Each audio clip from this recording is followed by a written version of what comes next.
सभी स्टूडेंट्स को नमस्कार। आज हम लोग मराठा साम्राज्य का अध्ययन करेंगे। इसके अंतर्गत सबसे पहले हम मराठों के उत्कर्ष, शिवाजी के उत्कर्ष के बारे में अध्ययन करेंगे।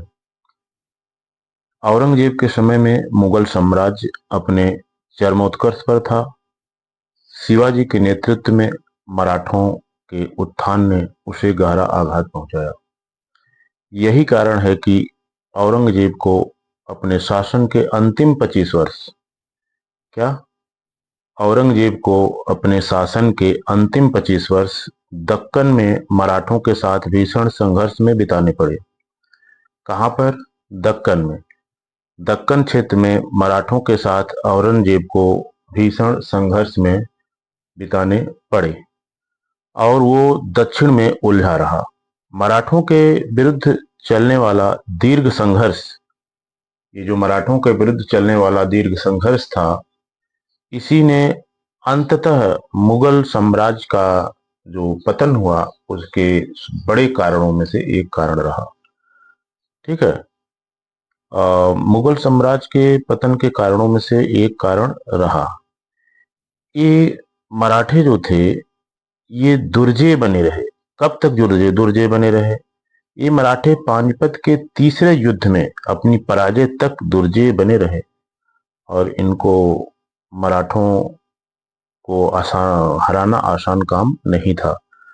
मराठों का इतिहास समझने के लिए इसे दो चरणों में बांटा जा सकता है। पहला चरण यह है कि औरंगजेब की मृत्यु तक, अर्थात औरंगजेब की मृत्यु से पहले तक जो मराठों का इतिहास था, इसके अंतर्गत हम उसको रखेंगे। दूसरा वह काल है जिसके अंतर्गत वास्तविक सत्ता जो है वो पेशवाओं के हाथ में आ गई थी और ये जो छत्रपति थे ये पृष्ठभूमि में चले गए थे और नाम मात्र की सत्ता इनके पास थी। ये दूसरे काल के अंतर्गत इसका हम अध्ययन करेंगे। दूसरा काल वह काल है जिसमें वास्तविक शासक पेशवा बन गए थे। मराठा साम्राज्य पेशवाओं के नेतृत्व में मराठा सरदारों का संघ बन गया था। मतलब समझ रहे हैं ना? मराठा साम्राज्य जो था वो पेशवा के नेतृत्व में मराठा सरदारों का एक संघ बन गया था। ये मराठा सरदार अपने अपने क्षेत्र के सरदार हुआ करते थे और ये पेशवाओं के नेतृत्व में रहते थे। ठीक है। मराठा साम्राज्य पेशवाओं के नेतृत्व में मराठा सरदारों का संघ बन गया था। धीरे धीरे स्थिति ऐसी होती चली गई कि छत्रपति पूरी तरह पृष्ठभूमि में चले गए और ये नाम मात्र के नरेश रह गए। इसको हम पेशवाओं का काल, इसे हम क्या कहेंगे? पेशवाओं का काल। ठीक है। इसको हम पेशवाओं का काल कहेंगे। ये पेशवाओं का काल था। इस काल में मराठा क्षेत्र दक्षिण के अलावा कटक से अटक तक फैल गया। सबसे अच्छी बात तो यह है कि पेशवाओं के काल में मराठा साम्राज्य का विस्तार हुआ और वो दक्षिण के अलावा फैला। कहां से? उनका जो प्रभुत्व है वो कटक से अटक तक फैल गया। मराठों को हम मुगलों एवं ब्रिटिश सत्ता के मध्य सेतु कर सकते हैं। ठीक है। मराठों को हम मुगलों एवं ब्रिटिश सत्ता के मध्य सेतु कर सकते हैं। इतिहासकार सतीश चंद्र के अनुसार, सतीश चंद्र कहते हैं कि भक्ति आंदोलन के संतों जैसे ज्ञानेश्वर, एकनाथ, तुकाराम और रामदास की शिक्षाओं ने भी मराठा राज्य के उदय में सहयोग दिया। अन्य विद्वानों के मत में और भी औरंगजेब की जो हिंदू विरोधी नीतियां थी ये भी इसमें जिम्मेदार रही। और लेकिन जो सबसे ज्यादा प्रभाव कहा जा सकता है वो ये था कि भक्ति आंदोलन के संतों का, जैसे ज्ञानेश्वर, एकनाथ, तुकाराम और रामदास की शिक्षाओं ने मराठा राज्य के उदय में सहयोग दिया। ये जाति प्रथा के विरोधी थे और स्थानीय मराठी भाषा में उपदेश देते थे। ये जितने भी भक्ति आंदोलन के संत थे, ज्ञानेश्वर, एकनाथ, तुकाराम, रामदास, ये सभी क्या थे? जाति प्रथा के विरोधी थे और स्थानीय मराठी भाषा में उपदेश देते थे। शिवाजी के गुरु समर्थ गुरु रामदास जिनका काल 1608 से 1682 था, ने अपनी पुस्तक 10 बोध में कर्म दर्शन का उपदेश दिया है और शिवाजी के पुत्र संभाजी को मराठों को संगठित करने और महाराष्ट्र धर्म का प्रचार करने के लिए प्रोत्साहित किया है। अब प्रश्न ये उठता है कि महाराष्ट्र धर्म क्या था? महाराष्ट्र धर्म से उनका तात्पर्य ऐसे धर्म से था जो कि जातिगत भेदभाव से मुक्त हो। इस धर्म ने स्त्रियों की दशा में सुधार किया, कर्मकांड की अपेक्षा भक्ति को प्रधानता दी तथा बहुदेववाद के अत्याचार को नियंत्रित किया। समर्थ गुरु रामदास ने इस सदविचार को अपनी पुस्तक आनंद भुवन में व्यक्त किया है। और जो सबसे मराठों के उत्कर्ष में जो सबसे महत्वपूर्ण कारण है, सर्वाधिक महत्वपूर्ण कारण, वो है शिवाजी का चमत्कारी व्यक्तित्व मराठा राज्य के उदय का प्रधान कारण बना। इसके बाद हम पढ़ेंगे शिवाजी के बारे में। शिवाजी का जन्म कहाँ हुआ था? ठीक है, शिवाजी का जन्म 1627 में हुआ था। 10 अप्रैल 1627 को सिवनेर के किले में या दुर्ग में शिवाजी का जन्म हुआ था। शिवाजी के पिता का नाम शाहजी था। इनके पितामह मालोजी, कौन? इनके जो पितामह थे मालोजी अहमदनगर के निजाम शाही राज में प्रतिष्ठित पद पर थे और दादा कोंडदेव शिवाजी के संरक्षक थे। कौन? दादा कोंडदेव शिवाजी के संरक्षक थे। शिवाजी के ऊपर समर्थ गुरु किसका? शिवाजी के ऊपर समर्थ गुरु रामदास का अत्यधिक प्रभाव था। 1640 में शिवाजी का विवाह साईबाई के साथ हुआ। किसके साथ हुआ? साईबाई के साथ हुआ 1640 में। ठीक है, शिवाजी की माता का नाम जीजाबाई था। जीजाबाई, शिवाजी की माता का नाम जीजाबाई था। जीजाबाई लखूजी जाधव राव की पुत्री थी। लखूजी जाधव राव ये कौन थे? लखूजी जाधव राव निजाम शाही सरदार थे और ये देवगिरी का जो यादव वंश था, देवगिरी के यादव वंश के वंशज थे। ठीक, जीजाबाई लखूजी जाधव राव की पुत्री थी। वे निजाम शाही सरदार थे और देवगिरी के यादव वंश के वंशज थे। इस तरह शिवाजी मातृपक्ष से, मतलब ये एक राजवंश से संबंधित थे, अर्थात मातृपक्ष से देवगिरी के यादव वंश से संबंधित थे। ठीक, कहां से संबंधित थे? देवगिरी के यादव वंश से। ठीक है, इसी तरह शिवाजी 1640 से 42 तक कर्नाटक में अपने पिता के साथ रहे। कहां पर? 1640 से 42 तक शिवाजी कर्नाटक में अपने पिता के साथ रहे। 1643 ईस्वी में शिवाजी ने सर्वप्रथम सिंहगढ़ का किला जीता। कौन सा किला? सिंहगढ़ का किला जीता। 1646 ईस्वी में इन्होंने तोरण, मुरुम्बगढ़, राजगढ़ के किलों पर अधिकार कर लिया। 1646 में इन्होंने तोरण, मुरुम्बगढ़ एवं राजगढ़ के किलों पर अधिकार कर लिया। 1647 में शिवाजी ने कोंडाना की विजय की। कहाँ की? कोंडाना की विजय की। इसी समय बीजापुर के सुल्तान ने शाहजी को बंदी बना लिया था। किसको बंदी बनाया था? शाहजी को। बीजापुर के सुल्तान ने शाहजी को बंदी बना लिया था। 1647 में शिवाजी ने चाकन की विजय की। कहाँ की विजय की? चाकन की। 1647 में शिवाजी ने चाकन की विजय की। 1654 में शिवाजी ने पुरंदर का किला जीत लिया। ये बहुत महत्वपूर्ण था, पुरंदर का किला जीत लिया। और यहाँ के जो किलेदार थे नीलोजी नीलकंठ, कौन से? नीलोजी नीलकंठ को अपनी अधीनता में किलेदार बना दिया। कहाँ का किलेदार बनाया? मतलब पुरंदर का। ठीक, पुरंदर का किलेदार बना दिया। ठीक है, 1656 में इन्होंने जावली की विजय की। कहाँ की? जावली की। और 1656 में ही शिवाजी ने जुन्नार के किले की विजय की।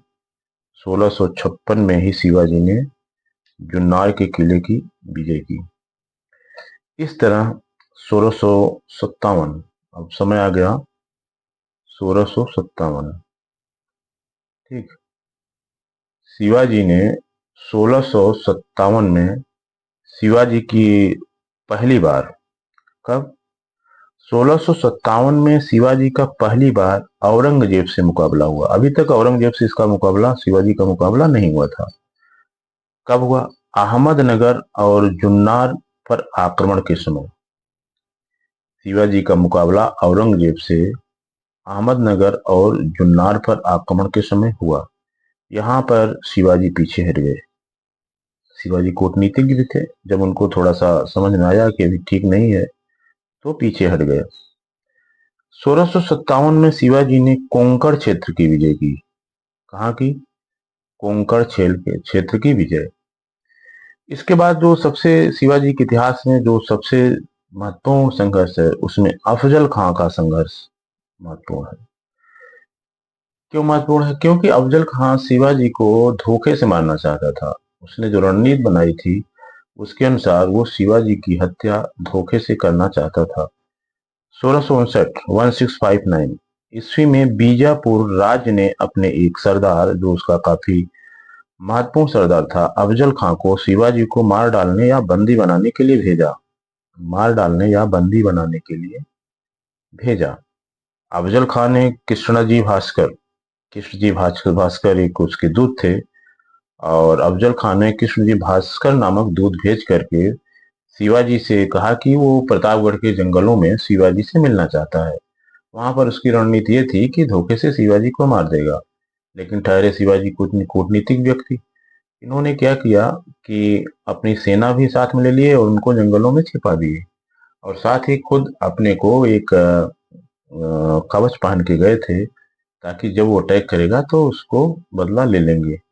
इस तरह शिवाजी से जब वो अफजल खां जंगलों में मिला और उनसे गले मिलने के बहाने उनको मारना चाहा, तो चूंकि ये कवच पहने थे तो इन पर उसके वार का कोई असर नहीं हुआ, और इसी समय शिवाजी ने उसकी हत्या कर दी।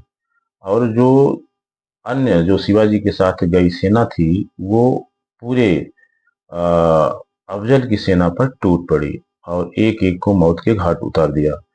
इस तरह शिवाजी ने एक धूर्त की धूर्तता का जवाब धूर्तता से दिया और अफजल खां की हत्या कर दी। ठीक है, जंगलों में छिपी मराठा सेना ने अफजल खां की हत्या कर दी और अफजल खां की सेना को नष्ट कर दिया। ये हुआ अफजल खां के साथ सबसे महत्वपूर्ण संघर्ष। इसके बाद अगला संघर्ष जो महत्वपूर्ण है वो शाइस्ता खां के साथ उनका संघर्ष महत्वपूर्ण है, जो कि 1663 ईस्वी में हुआ था। एक्चुअली शाइस्ता खां औरंगजेब का मामा था। शाइस्ता खां औरंगजेब का मामा था, जिसे 1660 ईस्वी में औरंगजेब ने दक्षिण का सूबेदार नियुक्त किया। दक्षिण का सूबेदार औरंगजेब ने नियुक्त किया। शाइस्ता खां ने बीजापुर राज्य से मिलकर, शुरुआत में हुआ यह कि शाइस्ता खां ने बीजापुर राज्य से मिलकर कुछ प्रारंभिक सफलताएं भी प्राप्त करी। बीजापुर राज्य से मिलकर मराठों के विरुद्ध कुछ सफलताएं प्राप्त की, जैसे पूना, चाकन या कल्याण के किलों को जीत लिया। ठीक है, कौन से किले? पूना, चाकन और कल्याण। किंतु 15 अप्रैल 1663 ईस्वी को शिवाजी, क्या 15 अप्रैल 1663 ईस्वी को शिवाजी पूना में घुसे। कहाँ घुसे? पूना में, जहां पर शाइस्ता खां रहता था। पूना में घुसे और यहाँ पर शाइस्ता खां का इस युद्ध में शाइस्ता खां का अंगूठा कट गया और उसका पुत्र फतेह खां मारा गया। अब शाइस्ता खां का अंगूठा कटा और पुत्र फतेह खां मारा गया, अर्थात शिवाजी अपने उद्देश्य में सफल रहे। इस तरह इस संघर्ष से मुगलों की जो प्रतिष्ठा थी उसको बहुत बड़ा आघात हुआ, और इसका परिणाम ये हुआ कि शाइस्ता खां को वापस बुला लिया गया। और औरंगजेब के पुत्र मुअज्जम को दक्कन का वायसराय बनाया गया। किसको बनाया गया? मुअज्जम को दक्कन का वायसराय बनाया गया। शिवाजी ने 8 जनवरी 1664 ईस्वी को सूरत की पहली बार लूट की। क्या किया? 8 जनवरी 1664 को सूरत को शिवाजी ने विधिवत लूटा, पहली बार लूट की, और करीब 1 करोड़ रुपए प्राप्त किए इस लूट में। कितना प्राप्त किए? 1 करोड़ रुपए। शिवाजी ने यहाँ पर डचों और अंग्रेजों को कोई नुकसान नहीं पहुंचाया। किसको? डचों और अंग्रेजों को कोई नुकसान नहीं पहुंचाया। शायद इसका कारण ये रहा होगा कि डचों और अंग्रेजों को अपने विरुद्ध नहीं करना चाह रहे होंगे। इस समय सूरत में जो अंग्रेजी कोठी का जो अध्यक्ष था उसका नाम था सर जॉर्ज अक्साडाइन। क्या नाम था? Sir George अक्साडाइन। सूरत की अंग्रेजी कोठी का अध्यक्ष सर जॉर्ज अक्साडाइन था। ठीक। फिर इसके बाद जो अन्य महत्वपूर्ण जो युद्ध है शिवाजी के संदर्भ में, वो है पुरंदर की संधि।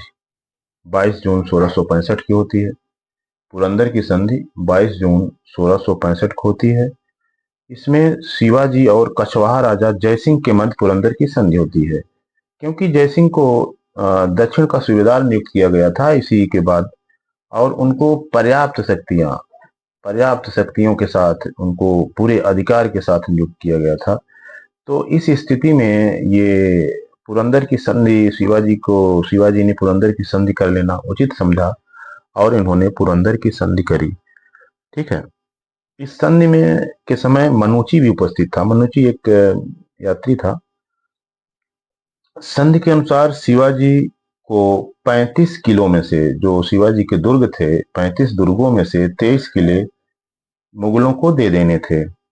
शिवाजी मुगलों के, ये पहली शर्त थी। दूसरी शर्त ये थी कि शिवाजी अब मुगलों की तरफ से युद्ध करेंगे और सेवा करेंगे। शिवाजी के पुत्र को, संभाजी को, मुगल दरबार में, शिवाजी के पुत्र जो थे संभाजी, इसी में यह भी निश्चित किया गया कि संभाजी को मुगल दरबार में 5,000 का मनसब दिया जाएगा। ठीक है। शिवाजी ने 12 मई 1666 ईस्वी को कहा? आगरा दरबार में पहुंचे। आगरा दरबार में क्या हुआ कि शिवाजी को थोड़ा सा पर्याप्त सम्मान नहीं मिला। हालांकि जयसिंह ने वहां पर इनको गारंटी दिया था सुरक्षा की, लेकिन वहां पर इनको पर्याप्त सम्मान नहीं मिला और इनको 5,000 के मनसबदारों की लाइन में खड़ा कर दिया गया। ये शिवाजी को अच्छा नहीं लगा और इन्होंने विरोध किया। तो इनको वहां पर कैद कर लिया गया और जयपुर महल में इन्हें बंदी बना करके जयपुर महल में रखा गया। 8 अगस्त 1666 ईस्वी को शिवाजी ने आगरा से पलायन किया। अब आगरा से पलायन किया, कैसे पलायन किया? मतलब कि धूर्त का जवाब धूर्तता से देते हुए और अपने एक हमशक्ल का प्रयोग करते हुए और मिठाई के टोकरों में बैठ करके कुछ बहाना बना करके वहां से निकल लिए और 12 सितंबर 1666 को रायगढ़ वापस आ गए। कहां पर? 12 सितंबर 1666 को रायगढ़ वापस आ गए। रायगढ़। ठीक है। इसके बाद शिवाजी दक्षिण के सूबेदार मुअज्जम, उस समय दक्षिण के सूबेदार मुअज्जम के माध्यम से 1668 ईस्वी में शिवाजी ने औरंगजेब से संधि का प्रस्ताव रखा था। इस समय क्या हुआ? औरंगजेब ने शिवाजी के प्रस्ताव को स्वीकार कर लिया था और उन्हें राजा की उपाधि दी थी। साथ ही जो सबसे महत्वपूर्ण बात है कि बीजापुर और गोलकुंडा उसी समय, कब? 1668 में बीजापुर और गोलकुंडा से चौथ वसूलने का अधिकार दे दिया था। संभाजी को बरार में एक मनसब की जागीर भी दी गई थी। ठीक है। ये चौथ क्या था? चौथ को अगर समझने के लिए, भाषा तो अच्छी नहीं है लेकिन समझने के लिए अगर हम गुंडा टैक्स से तुलना करें तो कर सकते हैं। इसमें क्या होता था कि चौथ वो मराठे ये कहते थे कि अगर आप चौथ दोगे तो हम आपके ऊपर आक्रमण नहीं करेंगे। मतलब आक्रमण न करने की गारंटी थी चौथ, और जहां पर चौथ देंगे वहां पर आक्रमण हम नहीं करेंगे, ऐसी गारंटी देते थे मराठे। ठीक है। सूरत की दूसरी लूट 1670 में होती है। कब होती है? 1670 में सूरत की दूसरी लूट। इस लूट में शिवाजी को लगभग 66 लाख रुपए की संपत्ति प्राप्त हुई थी उस समय, और एक सोने की पालकी भी मिली थी। पालकी जो कि कोई व्यापारी बनवाया था और उसको औरंगजेब को भेंट करना चाहता था, और लेकिन उस पालकी को भी शिवाजी ने लूट लिया। इसके बाद वाड़ी डिंडोरी का युद्ध होता है। इसका जो वास्तविक स्थान था वो कंचन मंचन का दर्रा था। ठीक है। वाड़ी डिंडोरी का युद्ध का जो वास्तविक स्थान था वो कंचन मंचन का दर्रा था। सूरत की लूट के वापसी के समय यह युद्ध हुआ था। शिवाजी के लूट, लेकिन इसमें शिवाजी अपने लूट का माल अपने ठिकाने लगाने में सक्षम रहे, अर्थात ले जाने में सक्षम रहे। इस युद्ध में शिवाजी ने किसी भी ढंग से लूट का माल वापस ले जाने में सक्षम रहे। ठीक। फिर इसके बाद शिवाजी का राज्याभिषेक। शिवाजी का राज्याभिषेक 6 जून 1674 ईस्वी को हुआ था। कब हुआ था? 6 जून 1674 ईस्वी को शिवाजी का राज्याभिषेक कहाँ हुआ था? रायगढ़ में हुआ था। और शिवाजी का राज्याभिषेक काशी के विद्वान विश्वेश्वर भट्ट ने कराया था, जिनको गागभट्ट, विश्वेश्वर भट्ट या गागभट्ट कहा जाता है। ये विश्वेश्वर भट्ट वास्तव में ये महाराष्ट्र के ही थे, लेकिन लंबे समय से काशी रह रहे थे। ठीक है। इस समय शिवाजी ने सोने और चांदी के सिक्के जारी किए। किसके सिक्के जारी किए? सोने एवं चांदी के सिक्के जारी किए। इन सिक्कों में श्री शिवा छत्रपति उत्कीर्ण था। क्या उत्कीर्ण था? श्री शिवा छत्रपति। 17 जून 1674 ईस्वी को इनकी माता जीजाबाई का देहांत हो गया। कब? 17 जून 1674 ईस्वी को इनकी माता जीजाबाई का देहांत हो गया। इसलिए शिवाजी ने दूसरी बार राज्याभिषेक करवाया, और यह राज्याभिषेक उन्होंने 16 सितंबर 1674 को करवाया। कब करवाया? 16 सितंबर 1674 को, और तांत्रिक विधि से करवाया। तांत्रिक विधि से संपन्न करवाया, और इसको संपन्न कराया था निश्चलपुरी गोसाई ने। ठीक। इसके बाद शिवाजी कर्नाटक अभियान करते हैं 1676 से 78। कब करते हैं कर्नाटक अभियान? 1676 से 78। यह शिवाजी का अंतिम अभियान था। इसमें एलबर्गा विजय 1677 ईस्वी में की गई थी, और किलेदार, वहां का किलेदार हुसैन खां भियाड़ा था। कौन था? हुसैन खां भियाड़ा, एलबर्गा विजय में। फिर इसके बाद जिंजी का किला 1678 ईस्वी में विजित किया गया। यहाँ का किलेदार अब्दुल्ला बख्शी था। कौन था? अब्दुल्ला बख्शी। जिंजी की विजय शिवाजी की अंतिम विजय थी। ये खास बात है, जिंजी की विजय शिवाजी की अंतिम विजय थी। ठीक। 3 अप्रैल 1680 को अत्यधिक ज्वर के कारण शिवाजी की मृत्यु हो गई। ये अंतिम समय अपने पुत्र से दुखी थे। इनका पुत्र जो है विरोधियों से जा मिला था, और शायद यही कारण भी रहा हो कि अंतिम 2 वर्ष इनका थोड़ा सा दिक्कत में बीता था। अंतिम संस्कार राजा राम ने संपन्न किया, जो इनकी पत्नी सोयराबाई से उत्पन्न बेटा था। मृत्यु के समय संभाजी पन्हाला के किले में कैद था। पुतलीबाई उनकी मृत्यु के साथ सती हो गई थी। पुतलीबाई उनकी पत्नी थी, और शिवाजी के कुल 7 पत्नियां थी। इस तरह शिवाजी के बारे में सामान्य जानकारी समाप्त हुई। धन्यवाद।